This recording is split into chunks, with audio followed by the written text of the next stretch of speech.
5ই August নতুন করে দ্বিতীয় স্বাধীনতা আনার ক্ষেত্রে যারা ভূমিকা রেখেছে তারা আমার যুবক। সুতরাং স্বাধীনতা আনা সহজ, ধরে রাখা কঠিন। এই মাহফিলের জনাব সভাপতি মোহাম্মদ আব্দুল বারী ভূঁইয়া, সহসভাপতি জনাব মোহাম্মদ আবু তাহের ভূঁইয়া কথা বলেছেন মাগরিবের পরে মোবারক সময়ে। আমার আদরের ধন কলিজার টুকরা মঞ্চে ময়দানে যার সাথে কথা হয় অবিরত, আপনাদের পার্শ্ববর্তী বুড়িচং বাক্সিমুল গ্রামের কৃতি সন্তান হাফেজ মোহাম্মদ উবায়দুস সুবহান মামুন সাইদি। কথা বলেছেন আলহাজ হজরত মৌলানা আব্দুল জব্বার পীর সাহেব, হজরত মৌলানা মিজানুর রহমান সাহেব। আজকে উপস্থিত আছেন প্রধান অতিথি আলহাজ ইঞ্জিনিয়ার জয়নাল আবেদিন, বর্তমান বুড়িচং সদরের সম্মানিত চেয়ারম্যান, সাবেক চেয়ারম্যান বুড়িচং সদর ইউনিয়ন পরিষদ জনাব মোহাম্মদ জাবেদ কাউসার সবুজ, বিশেষ অতিথিবৃন্দ, মুআজ্জাজ মুকাররাম ওলামাই কেরাম, মুরব্বিয়ানে আজাম, কলিজার টুকরা যুবকেরা, পর্দার আড়ালের মা ও বোনেরা, সবার প্রতি আমার আবারও আন্তরিক সশ্রদ্ধ সালাম। আসসালামু আলাইকুম ওয়া রাহমাতুল্লাহি ওয়া বারাকাতুহু। আমার মনে হয় যেহেতু প্রচণ্ড গরম, এই বেড়াগুলো কাপড়গুলো যদি খুলে দেওয়া যায় তাহলে আস্তে আস্তে মানুষগুলো একটু আরাম পাবে। এই এখন আর এটা দরকার নাই, একটু খুলতেছে ওকে ফাইন, খুলতেছে। এই পাশেরগুলোও খুলে দেওয়ার ব্যবস্থা কর্তৃপক্ষ মাত্র বললাম, ওরা তো এই এমন না যে খুলতে রাজি না। তো জিগের দেওয়ানের কী হইল? ওনারা যদি এমন কইতো যে না খুলতাম না, তো এনা আমরা সকলে মিলে একটা জিগের না খুলন লাগবো, এমনি তো তারা রাজি। আমিন বলেন। আমার এই যে কলিজার টুকরারা, আজকে আমি আবেগ আপ্লুত, আমি খুব খুশি হয়েছি যে আমাদের এই মাহফিলে বয়স্ক মানুষের চাইতে আমার যুবকের সংখ্যা বেশি। কারণ এই বাংলাদেশ ভবিষ্যৎ বিনির্মাণে এবং গত কিছুদিন আগে 5ই আগস্ট নতুন করে দ্বিতীয় স্বাধীনতা আনার ক্ষেত্রে যারা ভূমিকা রেখেছে তারা আমার যুবক। সুতরাং স্বাধীনতা আনা সহজ, ধরে রাখা কঠিন। তোমরা যারা এখানে আসো, ইচ্ছে করলে মাহফিলটা সুন্দর করতে পারো, আবার ইচ্ছে করলে মাহফিলটা নষ্টও করে দিতে পারো। তোমরা যারা বাচ্চারা আছো যদি কথা বলো তাইলে কিন্তু মাহফিলের পরিবেশটা একবারে নষ্ট হয়ে যাবে। মুরব্বীদের বদদোয়ার নিচে পড়া ছাড়া আমাদের কোনো উপায় নেই। কারণ এখানে ঠিক বলার কিচ্ছু নাই। আমি কিন্তু বিরক্ত পছন্দ করি না, খুব খেয়াল রাখতে হবে। তুমি এই শব্দ করবা না আর। আমিন বলেন। দয়া করে আমার যারা তোমরা আমাকে মহব্বত করো, আমি জানি তোমরা আমাকে মন থেকে ভালোবাসো, সুতরাং আমি যা বলি তা শুনতে হবে। কোনোভাবেই কোনো আওয়াজ করা যাবে না, আমি বিরক্ত হই এমন কোনো কাজ করা যাবে না। যাদের পার্শ্বে যারা আছে, অনেক ছোট বাচ্চাও আছে, তো ওরা হয়তো বুঝে না। তা আপনি যিনি বুঝেন, আপনার দায়িত্ব হলো তাকে চুপ করিয়ে দেওয়া। মোবাইলগুলো নামাও, তোমার জন্য দেখে না, ওরা পিছন থেকে দেখে না। মোবাইল যারা হাতে ধরে রেকর্ড করতেছেন, এইভাবে রেকর্ড ভালো হয় না, বন্ধ করেন। ইউটিউবে হাজার হাজার ওয়াজ আছে, সুতরাং আপনি যেহেতু সামনাসামনি চলে আসছেন, এখন আর মোবাইলের দিকে তাকাই থাকার দরকার নেই, বন্ধ করেন। আপনি মন থেকে কিছু কথা শুনেন, কারণ আপনারা আমার দূরের মানুষ না, আপনারা আমার কাছের মানুষ। বলতে গেলে আমরা এক ঘরের মানুষ। আমি যখন দেশের বাইরে যাই অথবা অন্য জেলায় যাই, সেই তুলনায় আপনারা একেবারে কাছের মানুষ। আমি তো এই রাস্তা দিয়ে সবসময় চলাচল করি, ইদানিং ওই রাস্তায় পূর্ব দিকের রাস্তায় চলাচল হয় বেশি। সুতরাং আপনারা আমার কাছের মানুষ। আমি এতটুকুন আশা করতে পারি যে আমি আলোচনা করতে গেলে আপনারা বিরক্ত করবেন না, আমি আশা করতে পারি তো ইনশাল্লাহ। ইনশাল্লাহ একটা শব্দ যেন না হয়, কোনো সাইড টক যেন না হয়, কোনো বিরক্ত যেন আমি না হই, এটা একটু খেয়াল রাখা লাগবে। আমরা মনোযোগের সাথে আজকে কথাগুলো শুনবো। এমনও তো হয়েছে যে গত বছর যারা ছিল, এই এদিকে শুধু আমার দিকে তাকাই থাকবা, হ্যাঁ, গত বছর যারা ছিল আজকে অনেকে নাই, এমন হয় নাই? আমরা যারা আছি বয়স লাগে না, মারা যাওয়ার জন্য বয়স লাগে না। মায়ের গর্ভ থেকে অর্ধেকটা বের হয়েছে, অর্ধেকটা ভেতরে আছে, এমন সময় মাও মারা যায়, বাচ্চাও মারা যায়। তো তোমরা যারা ছোটো আছো, তোমরা মনে করতেছো যে আমরা কি এত তাড়াতাড়ি মারা যাব? না, মৃত্যুর ব্যাপারে কোনো গ্যারান্টি নাই। খুব আন্তরিকতার সাথে যতক্ষণ আমার ওয়াজ শেষ না হয় একটা লুকও আমরা উঠব না, কথা বলবো না, 1 নাম্বার। 2 নাম্বারে আমরা এদিক সেদিক তাকাবো না, কারণ আমি সবসময় তাকাইয়া সবার দিকে তাকাইয়া ওয়াজ করি। তোমরা যদি অন্য দিকে নানান দিকে তাকাও তাইলে আমি কথা বলতে পারবো না। আমি এই জন্য তোমাদেরকে বলতেছি যে আমার দিকে তাকাই থাকবা সবাই। আর চেয়ারম্যান সাহেবের চেয়ারটা একটু ঘুরাই দেন, যেন উনি আমারে দেখতে পারে, আমিও যেন ওনারে দেখতে পারি। এই চেয়ারটা একটু ঘুরাই দেন, একটু এই আমার দিকে ঘুরাই দেন, হ্যাঁ, তাইলে ওই সহজ এরা হয় নাই। আপনি একটু দাঁড়ান, এই দেন, এবার বসেন। এই এখন আপনি আমার দিকে সব হইছে না? সব হইছে না। এতক্ষণ উনি অনেক কষ্ট করছে, বয়স্ক মানুষ তো, ঘাড় ঘুরাইয়া কতক্ষণ তাকানো যায়, তো এখন ওনার জন্য সুবিধা হয়েছে। আমরা সবাই পড়ি আমিন, জুড়ে। বন্ধুগণ, ভূমিকাতে আমি একটা সেকেন্ড সময়ও নষ্ট করতে চাই না। আমরা সরাসরি আজকে মূল আলোচনায় চলে যেতে চাই। আজকে এই আলাদা নয়েজটা বন্ধ করতে বলছিলাম, যেন কেরকিরি না দেয় মাইকটা, এটা খেয়াল রাখো। আজকে এখানে যারা আমরা আসলাম, আমরা কোনোভাবে না কোনোভাবে একজন আরেকজনের সাথে সম্পর্ক আছে না আমাদের? হয় আত্মীয়, নাইলে পাশের বাড়ি, নাইলে এক গ্রামের, নাইলে পাশের গ্রামের। এখানে যারা আসছেন, এখানে কিন্তু সব পূর্ণমতির লোক না। এখানে বুড়িচং থেকে এসেছেন, বিজয়পাড়া থেকে এসেছেন, তারপরে ওই দিক দিয়ে নগরপাড় থেকে এসেছেন, তারপরে টাকুই থেকে এসেছেন, টাডেরা থেকে এসেছেন, অনেক জায়গা থেকে, সাহেবাবাদ থেকে এসেছেন, অনেক জায়গা থেকে লোকজন এখানে আসছে। সুতরাং আমরা সবাই মিলে মনোযোগের সাথে কথা শুনবো। আল্লাহ যেন কবুল করে, সবাই পড়ি আমিন। বন্ধুগণ, আল্লাহ তাবারক ওয়া তাআলা, খুব খেয়াল, আমাদেরকে এই দুনিয়াতে মানুষ বানিয়েছে। মানুষ বানানোর পরে তিনি ইচ্ছে করলে আমাকে, ভাই একটু কথা বলা যাবে না, একটু সহযোগিতা করেন, আমাকে বিরক্ত করেন না। যাদের পাশে যে কথা বলে তাকে একটু বুঝাইয়া বলেন, বিরক্ত করেন না, আমিন বলেন। লোকজন তারা যতটুকুন প্যান্ডেল করেছে, পেছনে বোধহয় কিছু জায়গা এখনও খালি আছে। আপনারা এই পার্শ্বে দাঁড়ানোর কারণে আপনাদের কষ্ট হচ্ছে, কতক্ষণ দাঁড়াই থাকবেন। তো আবার প্রজেক্টরে কেউ দেখতে চায় না, প্রজেক্টরে দেখার ইউটিউবে দেখা তো একই কথা।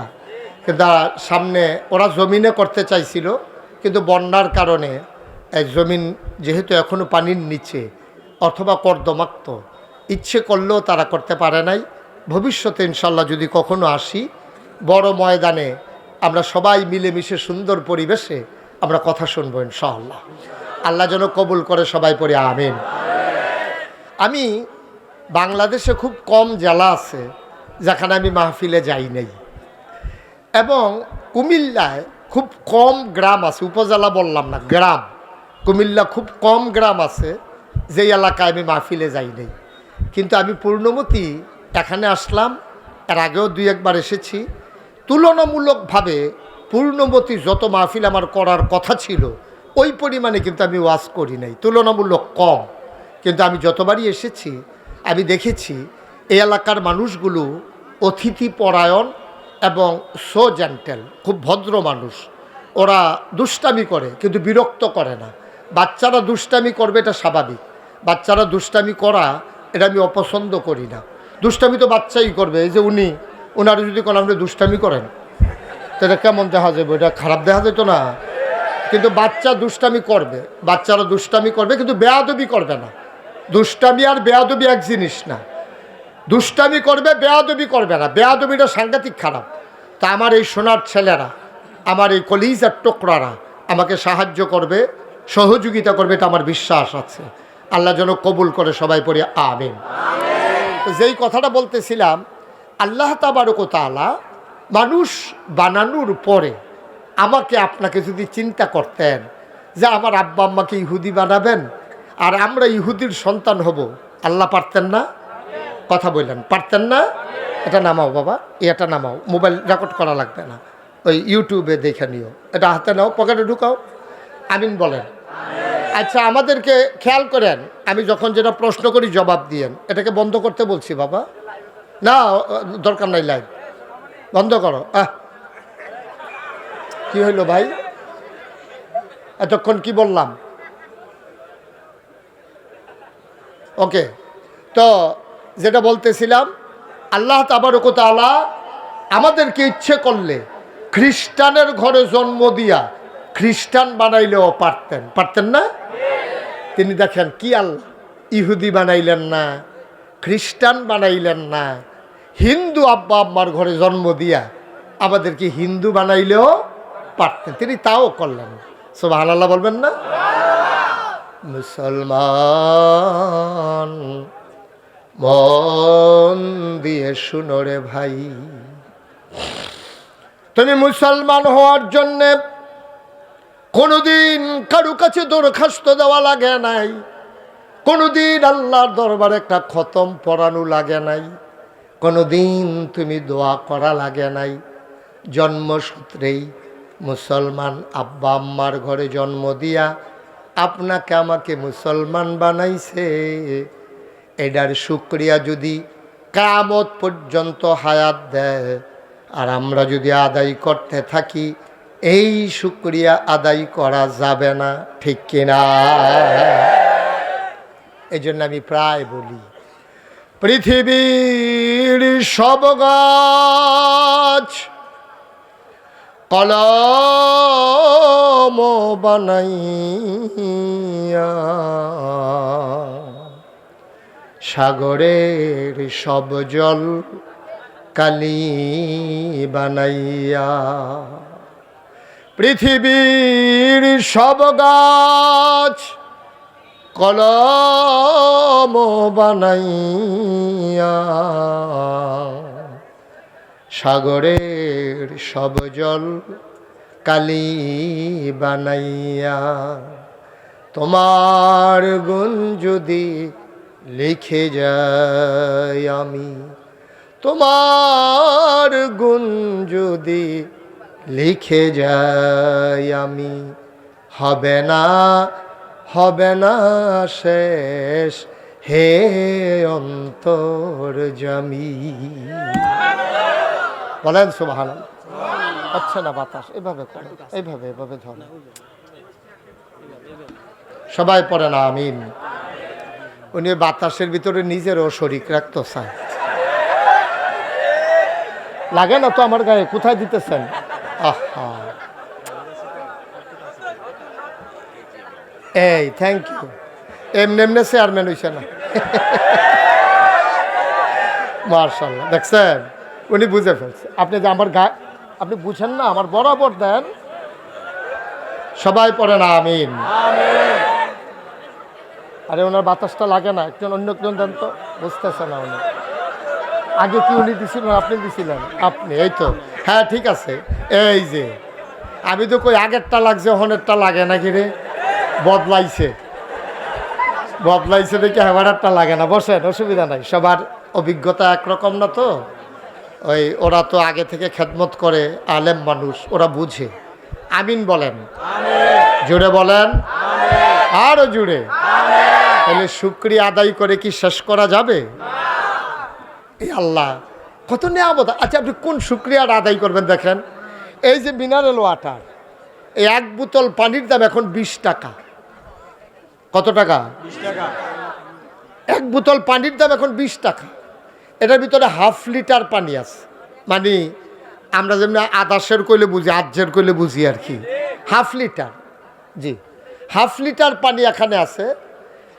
মেডিকেল সায়েন্স বলে একজন মানুষ দৈনিক কমপক্ষে এইরকম বোতলে 6 বোতল অথবা 8 বোতল পানি, অর্থাৎ 3 লিটার অথবা 4 লিটার পানি না খাইলে মানুষটা সুস্থ থাকবে না, বাইসা থাকবে, কিন্তু সুস্থতার জন্য 3 থেকে 4 লিটার পানি একদিনে খেতে হবে। তাইলে 1 বোতল পানির দাম যদি হয় 20 টাকা, তাইলে 4 লিটার পানি হইতে লাগে 8 বোতল, তাইলে 8-20 কত 16, মানে 160 টাকা। খুব খেয়াল করেন, তাইলে আপনি এই 8 বোতল পানির দাম হলো 160 টাকা। এখন না পানির বোতল বাড়ইছে। সারা জীবন তো আমরা টিউবওয়েলে প্রাইমারি স্কুলে যখন পড়তাম, একজনে চাপ দিত, আরেকজনে মুখটার ভিতরে হাত দিয়া, ভাই কথা বললেন না, এরকম হাত দিয়া তারপরে আমরা খাইতাম। তখন তো আর টাকা লাগে নাই, সুবহানাল্লাহ বলবেন না? এবার আপনি হিসাব মিলান, আপনার বয়স কত? 73। 73 বছরে কত মাস? একটা মাসে 30 দিন। একদিনে যদি উনি 160 টাকার পানি খায়, তাহলে মাসে খায় কত? ওনার বছরে খাইছে কত? 73 বছরে শুধু পানি বাবদ আমার আল্লাহকে আমরা কত দানা হইছি, সুবহানাল্লাহ বলবেন না? শুধু পানি বাবদ চিন্তা করে দেখেন, শুধু পানির দামটা যদি আল্লাহ কয় যে আমার টিউবওয়েলের পানি যে তোমরা খাইছো, আমি যে মাটির নিচে পানি রেখে দিছি, তোমরা যে ফিল্টার করা বিশুদ্ধ পানি, আর্সেনিক মুক্ত, তারপরে গিয়া বিষাক্ত বিষাক্ততা মুক্ত, এই যে ভাইরাস জীবাণু মুক্ত পানি যে খাইলা, 73 বছরে বান্দা ভুইয়া সাপ, আপনি কত টাকা আমারে দেনা হইছেন? আল্লাহ যদি কিয়ামতের ময়দানে জিগায়, উনি তো ফেল ফেল করে তাকাইয়া চোখের পানি ছাইরা দেওয়া ছাড়া কোনো উপায় থাকবে না, ঠিক কিনা বলেন? চিন্তা করেন, আল্লাহ আমাদেরকে কত মায়া দেখাইছে। মুসলমান, পানির হিসাবটা মিলাও। এবার আসো, বাতাস থেকে আমরা যে অক্সিজেন নেই, একজন মানুষের হার্ট যখন দুর্বল হয়ে যায়, তার ফুসফুসগুলো যখন কাজ করে না, মানুষটাকে যখন অক্সিজেনের সিলিন্ডার লাগায়, 1 বোতল অক্সিজেনের দাম কত? আর সারা জীবনে বাতাস থেকে তুমি অক্সিজেন নিয়েছো কত?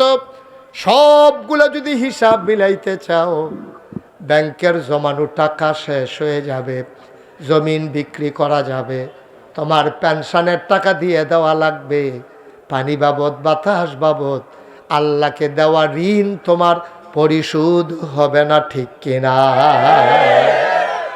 আল্লাহ কত মায়া আমাদেরকে করেছে, দেখেন কত মায়া আমাদের প্রতি আল্লাহ করেছেন। সুবহানাল্লাহ, সুবহানাল্লাহ, সুবহানাল্লাহ। আমরা কিচ্ছু বুঝি না, আমরা আল্লাহকে চিনিই নাই। কি আল্লাহ তিনি, আমরা বুঝি নাই। আল্লাহ সম্পর্কে আমাদের কোনো ধারণাই নেই। বন্ধুরা আমার, ভাইরা আমার, ১৫০০ বছর আগে নবী যখন দ্বীনের দাওয়াত দিলেন, একজন একজন করে মানুষ যখন মুসলমান হইতে শুরু করলো, মুসলমানের সংখ্যা দিন দিন বাড়তে শুরু করলো। এবার কাফেরেরা তারা সবাই মিলে স্থির হয়ে গেল। টিটকারি মারলাম নবীকে, মস্কারা করলাম, পাগল বললাম, জিনে ধরছে বললাম, রাস্তায় কাটা বিছাইলাম, মাথার উপরে উঠেন নাড়ি বুড়ি দিলাম। আবু জেহেল বারবার নবীকে হত্যা করতে চেষ্টা করেছে, চাদর দিয়া গলার ভিতরে পেঁচ দিয়েছে, নবী পড়ে গেছে, নবীর দম বন্ধ হয়ে যাওয়ার কথা। এমন করে অত্যাচার করার পরে মুসলমানের সংখ্যা দিন দিন কমে না বাড়ে? বাড়তেই আছে, বাড়তেই আছে। সবাই মিলে চিন্তা করলো এখন কি করা। মিটিং বসলো। তৎকালীন একটা সংসদ ছিল, সংসদের নাম দারুন নাদওয়া, কাবার কেনার একটা ঘর। এটার ভিতরে তৎকালীন মেল দরবার চলতো। আমরা দেশে যেমন আগে বংশাবলী মানুষ যারা, তারার গাড়ার ঘর থাকতো, বৈঠক ঘর, বাংলা ঘর, সুবহানাল্লাহ কয় না? আমাদের বাড়িতে এখনো আছে। আমরা এটারে কই বাড়ির ঘর, মানে বাইরের বাড়ির ঘর। ওই ঘরের ভিতরে মিটিং টিটিং কথাবার্তা বলা। ওই ঘরের ভিতরে কাফেরেরা তৎকালীন সংসদ বানাই নিছে। বাংলাদেশে যেমন একটা সংসদ আছে, কাফেরদেরও একটা সংসদ ছিল। সব জায়গায় এমন রাষ্ট্রীয় অবকাঠামো আছে, কিন্তু আফসোস হলো সংসদের ভিতরে থাকে বুদ্ধি দেওয়েন না, সংসদের ভিতরে চলে দেশ চালান না। দুঃখজনক, গত সংসদ বাংলাদেশে গেল, ভালো মানুষের চাইতে খারাপ মানুষ বেশি ছিল, ঠিক কিনা? সুদখুর ছিল নাকি ছিল না? মদখুর, ঘুষখোর, ক্যাসিনো চালায়, গান গায়, নর্তকী, গায়কী, সুদখোর, ঘুষখোর দিয়া আবার পবিত্র সংসদকে অপবিত্র করা হয়েছে, ঠিক কিনা বলো? তৎকালীন যে সংসদ, সেই সংসদের ভেতরে এই মিটিং বইছে। কি মিটিং? এত টিটকারি মারতে আসি, মস্কারা করতে আসি, এরপরও দুই হুজুরের দল বাইরে এসে গেতে আছে। হুজুরের দল খালি বারে বারে, মুসলমান খালি বারে বারে। এখন কি করা? সবাই মিল্লা সিদ্ধান্ত নিছে, সামনে তো আইতেছে হজ। কি আইতে আছে? এই ছেলে, এই কি আইতে আছে? কথা বলেন সবাই, কি আসতেছে? মক্কায় কাফেরেরাও হজ করত। আপনার আশ্চর্য হইছে, তবে তারার হজ আপনার মতো আসিল না। তারার হজ আছিল অন্যরকম। তারা যে হজ করত, তারাও হজের মৌসুমে হজ করত, কিন্তু তারা করত কি, এই হজ করার সময় নিজের গায়ের কাপড় চুপড় যা আছে সব খুললা লুতো, পাঞ্জাবি না লুঙ্গি বেড়াইয়া চাইয়া রইছে, সব খুললা লাইতো। তো মানসে আবার জিজ্ঞেস, তোমরা হজ করবা, বালা কথা, কাপড় খুলছো কে রে? দেখেন তাদের বিশ্বাস, দেখেন আল্লাহ পবিত্র, এক আল্লাহ, আমরা হে আল্লাহর হজ করি। আর দেবদেবী এটার সহযোগিতা নেই। কি সহযোগিতা? কয় তারা চিন্তা করে দেখছে এক আল্লাহ এত তান কুলাইতে পারতো না, এর লেগে কিছু সহযোগিতার দরকার আছে। প্রধানমন্ত্রীর যেমন আরো মন্ত্রী লাগে, হ্যাঁ তারা মনে করছে আল্লাহরও বোধহয় আরো আল্লাহ লাগে। নাউজুবিল্লাহ কোন লাগে রে? আহা, কথা নইলো বাচ্চাদেরকে উঠতে দেওয়ার নাই। আচ্ছা থাক, তাতে উঠছে ভালো হয়েছে, আর যেন কেউ উঠতো না পারে খেয়াল করেন। হ্যাঁ আমিন কর, জোরে কর, খুব খেয়াল মনোযোগের সাথে। আমি তো বুঝাইয়া কনের ভিতরে আমি বালা, আমি অনেক হুজুরের ওয়াজ শুনছি, আমি নিজেই বুঝি না, আপনারা বুঝবেন কেমনে? আর আমি ওকে মিল মিস কইরা আরও সুবিধা খেতে বুঝেননি। এই MBBS ডাক্তারতে অনেক সময় ফল্লি চিকিৎসকের চিকিৎসাটা ভালো হয়, কারণ এটা কারণ আছে। এবারায় রুগীর অবস্থা বুঝে, হে অনুযায়ী চিকিৎসাটা এবারায় করতে পারে। তা আমি তো আপনার এলাকার মানুষ, তো কার কি রোগ আমি যে দূরা জানি, ডাহাইয়া হুজুরে কোনো দূর জানে না, ঠিক নি রে? সিলিটটা হুজুরে তো আরও জানে না, সিটাকাঙ্কা হুজুরে তো আরও না। আমার বাড়ি কাছাকাছি হওয়ার কারণে, এক এলাকায় হওয়ার কারণে আমার রুখ চিনতে সুবিধা। কেড়ায় কেড়ায় মসজিদও সাজদা দেয়, আবার যে আপনার তারা মাজারও। আমি যে দূর জানি ডাহাইয়া হুজুরি কেটে করতে পারবো রে। আমি যেটা এই যে আমরা কাটা কাটা সুদ খায়, নাম কইতাম পারতাম না, কিন্তু আমরা তারা যে সুদ খাই এটা তো কইতাম পারা, কিন্তু ডাহাইয়া হুজুর এটা জানেও না। এর লাগিয়া আমার লাগিয়া ওয়াজ করতে সুবিধা, ঠিক নিও? এই এই আমরা এই ফুনমতি যে গান হয়, হেবাটা কইব, আমি এনে কইতাম পারা। এটা কি ডাহাইয়া হুজুরে করতে পারবো? সিটাঙ্গা হুজুরে করতে পারবো? তা আমি আবার বুঝাইয়া বুঝাইয়া সুন্দর করে আপনারা কয়াম। যদি আমার কথাটা কয় বিবেকে ধরে, বলে নাগাইশের হুজুরে, ফিরসাব হুজুরে, আমরা তো হুজুরের লুকে, হুজুরে যে কথাটা কইছে, কথাটার ভিতরে মায়া আছে, কথাটা বুঝনের লেগে কইছে। মায় ঘরের ভিতরে ফেয়াজু বানাইতেছে, মায় ফুতেরে খাইতে দেয় না, এতে কান্দে ছুটে ফোলারা কান্দা, মা মা গো একটা ফেয়াজু, একটা ফেয়াজু, একটা ফেয়াজু। এই ছেলে, এই কি হলো বাবা? তুমি আমার দিকে তাকাও, শুধু আমার দিকে তাকাই থাকো। আমিন কর। থাক না থাক, এ দাঁত হালাই দিলে তে পরে। ও এবার মনে করছে যে হুজুরে খানার কথা হয়তো খিচুড়ি মিচুড়িতে খাইব, থাক দাঁতের দরকার না, না তে ফেয়ারা টেয়ারও সবাইয়া খাইব তে। আমিন বলো, জোরে বলেন। যেই কথাটা কইতাম ইসলাম, ঘরে কি বানাইছে? মায় দেয় না, তে কান দে, আম্মা আম্মা আম্মা গো একটা ফেয়াজু দাও না, দেয় না। ফাঁসার তারা হুন্না, অন্য ঘরের তারা হুন্না, গো তুমি কিরম মা, তুমি কই কিটা করছি? কতে ছোটো মানুষ একটা ফেয়াজু খুঁজে, তার একটা ফেয়াজু দিতে পারো না। এবারে আইস দেয়া কয়, আমি মা, আমার বুঝিয়ে তার লেগে টান নেই, তোমার টান বেশি। আমার টান আছে, কিন্তু তার 3 দিন ধরে ফেডো অসুখ, তারে ফেয়াজু দিলে উপকার হইব না ক্ষতি হইব? এটা জানে কেডায়? মায় জানে যে যদি তার এখন ফেয়াজ সাথে বুঝালে বলে ফেলছে, হাসির কি সব কথায় কথা হাসলে কেমনে হবে? কথা বুঝবা না তো তাইলে। এখন মা ফেয়াজু দেয় না, কারণ ফুতের অবস্থা মা জানে, শাসিয়ে জানে না, শাসিয়ে আলগা মায়া দেখায়। তো আরেক তারা হুজুরাইয়া আপনারা আলগা মায়া দেখাইব। আমি জানি কার কার ফেড অসুখ, ফেয়াজু দেওয়ান যাইতো না, কেড়ায় কেড়ায় সুদ খায়, সুদ খাইলে কি কথা কন লাগবো, কারা কারা গানও যায়, গানটা কেমনে বন্ধ করন লাগবো, আমি যেমনি গার্জিয়ান হিসাবে আপনার আর ভালোবাসার মানুষ হিসাবে জানি, আরেকবার জানেও না, কইতো গিয়ে ফাঁসটা খাই লইব, ঠিক নি রে? তা আমি বুঝাইয়া বুঝাইয়া কনের দরকার আছে নিও, সবাই কন আমিন।